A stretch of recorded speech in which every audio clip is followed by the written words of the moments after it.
जय हिंद dear student, welcome to online class of Shri Ram public school. Dear student, मैं अल्पना पांडे आज आप लोग को आपकी वसंत भाग 2 का पाठ 7 क्या निराश हुआ जाए पढ़ाएंगे, जिसके लेखक हैं हजारी प्रसाद द्विवेदी जी और जिसके जीवन परिचय के बारे में हम आप लोग को अपने पहले वीडियो में बता चुके हैं। तो आज हम इस पाठ को पढ़ेंगे, क्या निराश हुआ जाए। लेकिन इस पाठ को पढ़ने से पहले हम देखते हैं इस पाठ में लेखक कहना क्या चाहता है। तो इस पाठ के लेखक हजारी प्रसाद द्विवेदी ने क्या निराश हुआ जाए एक श्रेष्ठ निबंध के रूप में लिखा है। इस पाठ के द्वारा लेखक देश में उपजी सामाजिक बुराइयों के साथ साथ अच्छाइयों को भी उजागर करने के लिए कहते हैं। वे कहते हैं कि समाचार पत्रों को पढ़कर लगता है सच्चाई और ईमानदारी खत्म हो गई है। आज आदमी गुड़ी कम और दोषी अधिक दिख रहा है। आज लोगों की सच्चाई से आस्था डिगने लगी है। लेखक आगे कहते हैं कि लोभ, मोह, काम, क्रोध आदि को हम शक्ति मानकर हमें हार नहीं मानना चाहिए, बल्कि उनका डटकर सामना करना चाहिए। फिर वे कहते हैं कि हमें किसी के हाथ की कठपुतली नहीं बनना चाहिए। कानून और धर्म अलग अलग हैं, परंतु कुछ लोग कानून को धर्म से बड़ा मानते हैं। समाज में कुछ ऐसे भी लोग हैं जो बुराई को रस लेकर बताते हैं कि बुराई कितना अच्छा है, ऐसा आनंद लेकर बताते हैं। बुराई में रस लेना बुरी बात नहीं है। लेखक के अनुसार सच्चाई आज भी दुनिया में है।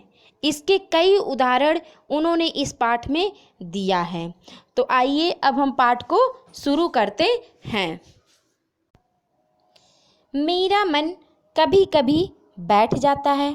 समाचार पत्रों में ठगी, डकैती, चोरी, तस्करी और भ्रष्टाचार के समाचार भरे रहते हैं। आरोप प्रत्यारोप का कुछ ऐसा वातावरण बन गया है कि लगता है देश में कोई ईमानदार आदमी हीन ही रह गया है। तो पहले हम इनमें कुछ शब्दों के अर्थ जान लेते हैं। जैसे ठगी, ठगी का अर्थ होता है चालबाजी। तस्करी, तस्करी का अर्थ होता है चोरी से सीमा पार मार ले जाने की क्रिया। भ्रष्टाचार यानी अनैतिक आचरण। आरोप प्रत्यारोप यानी एक दूसरे को गलत ठहराना। तो यहाँ लेखक कहता है जब भी लेखक समाचार पत्रों को पढ़ते हैं तो उसका मन उदास हो जाता है, क्योंकि समाचार पत्रों में चालबाजी है, डकैती है, चोरी है, चोरी से सीमा पार मार ले जाने की क्रिया की खबरें छपती रहती। इस तरह के कर्म बहुत ही अधिक बढ़ गए हैं। अनैतिक आचरण, बुरा आचरण समाज में चारों तरफ फैला हुआ है। समाज पत्र खोल कर देखिए तो आप इन सभी का जिक्र पाएंगे और ऐसा लगता है कि चारों ओर बुराई ही बुराई है, अच्छाई का कोई नाम ही नहीं है। एक दूसरे को गलत ठहराना नजर आता है। ऐसा वातावरण बन गया कि लगता है देश में कोई ईमानदार आदमी ही नहीं रह गया, सिर्फ बुराई ही बुराई बची है। हर व्यक्ति कानून को अपने हाथ में लेकर बेईमानी और भ्रष्टाचार कर रहा है। अब आगे लेकर कह रहा है हर व्यक्ति संदेह की दृष्टि से देखा जा रहा है। जो जितने ही ऊंचे पद पर है उनमें उतने ही अधिक दोष दिखाए जाते हैं। एक बहुत बड़े आदमी ने मुझसे एक बार कहा था कि इस समय सुखी वही है जो कुछ नहीं करता। ठीक है, तो यहाँ पे भी हम संदेह का अर्थ शक, दृष्टि का अर्थ नज़र और दोष का अर्थ है बुराई। ठीक है, तो यहाँ लेकर कह रहा है हर व्यक्ति दूसरे व्यक्ति को शक की नज़र से देखता है, क्योंकि उसे उस पर विश्वास ही नहीं रह गया। जो जितने ऊंचे पद पर है उस पर हम विश्वास नहीं कर सकते, क्योंकि उसने कर्म ही ऐसे किए हैं कि लोग उस पर विश्वास ही नहीं करते, हमेशा उनके दोष ही दिखाई देते हैं। जब उनकी किसी के साथ मुलाकात हुई थी, उन्होंने अपने विचार प्रस्तुत किए थे कि इस समय सुखी वही है जो कुछ नहीं करता, अर्थात किसी बात पर अपना पक्ष नहीं रखता है या किसी से कोई व्यवहार नहीं रखता, वही व्यक्ति इस दुनिया में सुखी है। आगे लेखक कहता है जो कुछ भी करेगा उसमें दोष खोजने लगेंगे, उसके सारे गुण भुला दिए जाएंगे और दोषों को बढ़ा चढ़ाकर दिखाया जाने लगेगा।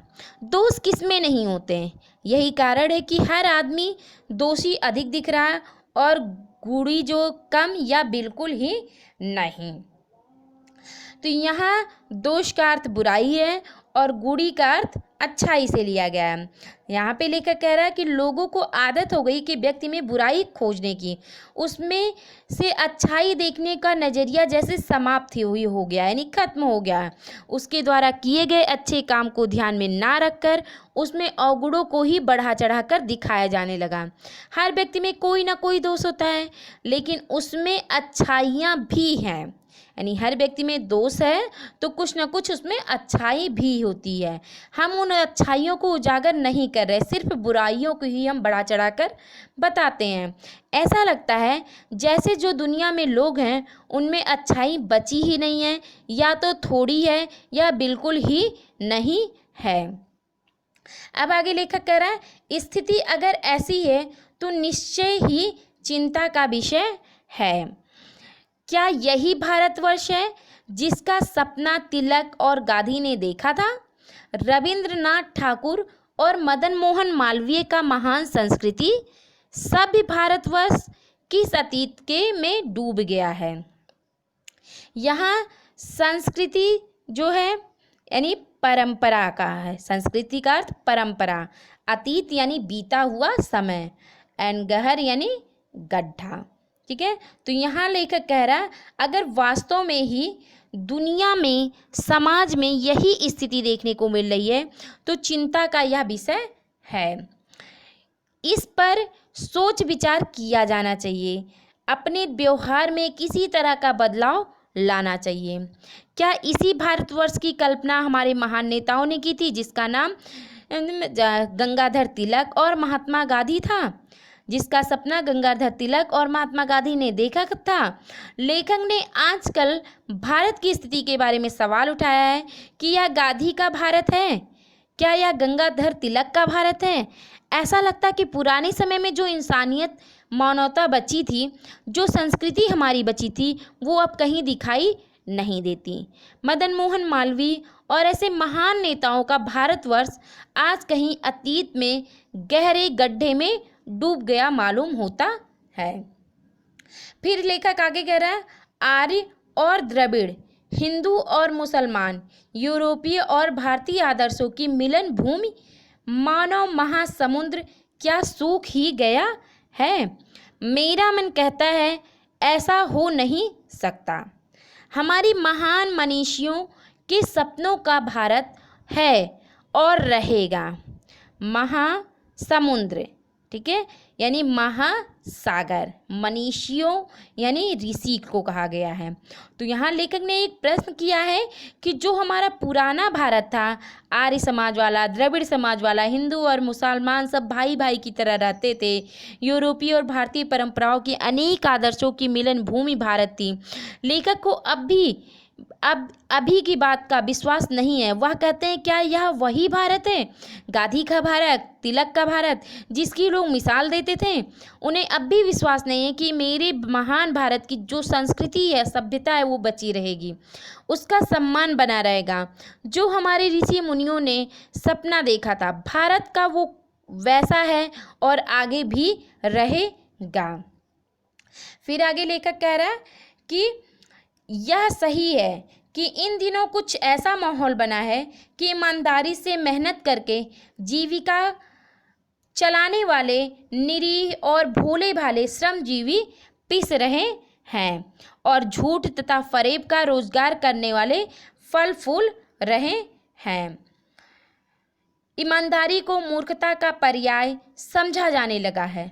सच्चाई केवल भीरू और बेबस लोगों के हिस्से पड़ी है। ऐसी स्थिति में जीवन के महान मूल्यों के बारे में लोगों की आस्था ही हिलने लगी है। तो जीविका का अर्थ है रोजगार, निरीह का अर्थ है कमजोर, श्रमजीवी का अर्थ है मेहनत करने वाला, फरेब का अर्थ है धोखा। ठीक है, धोखा। पर्याय का अर्थ है समानार्थी, भीरू का अर्थ है डरपोक, बेबस का अर्थ है लाचार, आस्था का अर्थ है विश्वास। तो यहाँ लेखक कह रहे समाज में आसपास के ईमानदार व्यक्ति पिस रहे हैं, अर्थात ऐसा लगता है कि वह इस समाज में पिसे जा रहे हैं, शोषण का शिकार होता जा रहा है और धोखे को रोजगार करने वाले फल फूल रहे हैं। ईमानदार व्यक्ति को मूर्ख कहा जाता है क्योंकि वह डरपोक है, लाचार है और बेबस है। ऐसी स्थिति में जीवन के बारे में लोगों की जो आस्था, जो विश्वास है, वो कहीं हिलने लगा है। मनुष्य के जीवन के महान मूल सच्चाई, ईमानदारी पर भरोसा अब डगमगाने लगा है। बच्चों, आज हम बस यहीं तक पढ़ेंगे, इसके आगे का हम अपने नेक्स्ट वीडियो में पढ़ेंगे। यहाँ पे मैंने आपको कुछ शब्दार्थ बताए हैं जिसे आप अपनी उत्तर पुस्तिका में लिख लीजिएगा तथा आपसे कुछ प्रश्न पूछ रहे हैं। इन प्रश्नों के उत्तर भी आप अपनी उत्तर पुस्तिका में लिखिएगा, इससे आपको पाठ को समझने में बहुत ही आसानी महसूस होगी। तो पहला प्रश्न है, समाचार पत्र में समाचार कैसे भरे जाते हैं? प्रश्न 2, कौन से लोग दुनिया में पिस रहे हैं? प्रश्न 3, मूर्खता का पर्याय किसको समझा जाने लगा है? प्रश्न 4, सच्चाई किन लोगों के हिस्से में पड़ी है? प्रश्न 5, कौन से व्यक्ति फल फूल रहे हैं? तो इन प्रश्नों के उत्तर अपनी उत्तर पुस्तिका में लिखिएगा और याद करिएगा। इसी के साथ धन्यवाद। आज हम बस यहीं तक पढ़ेंगे। Thank you and have a nice day.